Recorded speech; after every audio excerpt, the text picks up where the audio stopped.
हाय,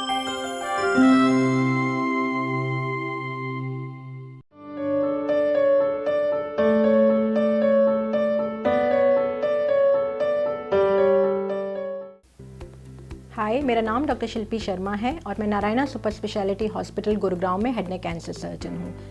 cancer का इलाज 3 modality से किया जाता है: सर्जरी, रेडियोथेरेपी एंड कीमोथेरेपी। आज हम बात करेंगे सर्जरी के बारे में। कैंसर सर्जरी एक बहुत ही इम्पॉर्टेंट मोडालिटी है कैंसर के इलाज में, और अर्ली स्टेजेस में काफ़ी कैंसर्स के लिए केवल सर्जरी ही काफ़ी होती है। लेकिन जब कैंसर एडवांस होता है या लेट स्टेज में होता है, तब सर्जरी के साथ में रेडिएशन थेरेपी या कीमोथेरेपी भी हम मेजॉरिटी ऑफ कैंसर्स में करते हैं। अब सर्जरी में हम क्या करते हैं ये हम बताते हैं।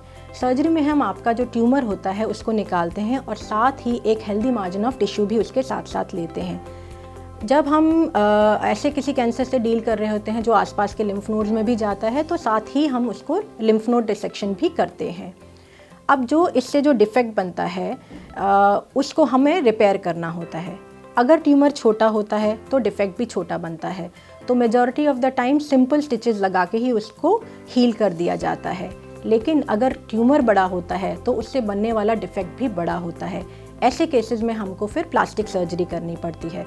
प्लास्टिक सर्जरी में हम आसपास के टिश्यू को घुमा के या थोड़ा सा उसको और रिलीज़ करके उसको रिपेयर कर देते हैं। इसको हम लोकल और रीजनल फ्लैप कहते हैं। लेकिन कभी कभी डिफेक्ट इतना ज़्यादा बड़ा होता है कि ये भी करना पॉसिबल नहीं होता।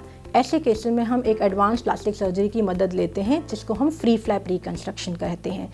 इसमें हम क्या करते हैं कि बॉडी के किसी भी हिस्से से हम टिश्यू अपने डिफेक्ट के अनुसार निकालते हैं उसकी ब्लड वेसल्स के साथ, और जहाँ पे हमको रिपेयर करनी होती है वहाँ पे सूचर्स लगा के और उसकी वेस्कुलर एनास्टोमोसिस करते हैं। और ये बहुत ही फ़ायदेमंद टेक्निक है। फॉर एग्ज़ाम्पल, अगर हमने किसी का नीचे का जबड़ा पूरा निकाला है जो कि कैंसर से ख़राब हो गया है, तो हम उसको इट इज़ नॉट पॉसिबल कि हम ऊपर का जबड़ा घुमा के उसको लगा दें। तो ऐसे केसेस में हम पैर से हड्डी लेते हैं उसकी वेस्कुलर सप्लाई के साथ और एक नया जबड़ा बना देते हैं। और इनफैक्ट कुछ सालों के बाद आप उसमें डेंटल इम्प्लांट्स भी लगा सकते हैं। इसके अलावा बहुत सारी टेक्निकल डेवलपमेंट हुए हैं सर्जरी के क्षेत्र में।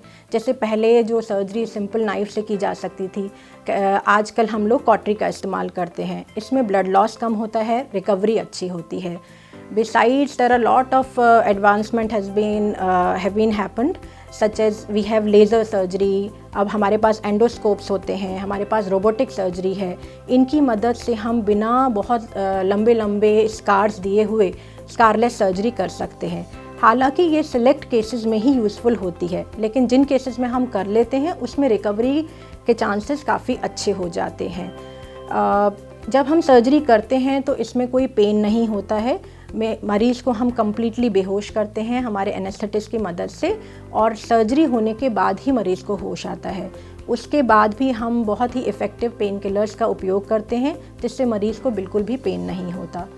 तो अगर आपकी कैंसर सर्जरी प्लान है तो सर्जरी से प्लीज़ डरिए मत और इसको तुरंत ही करवा लीजिए, क्योंकि कैंसर सर्जरी बहुत इम्पॉर्टेंट है सर्जरी कैंसर को दूर करने में।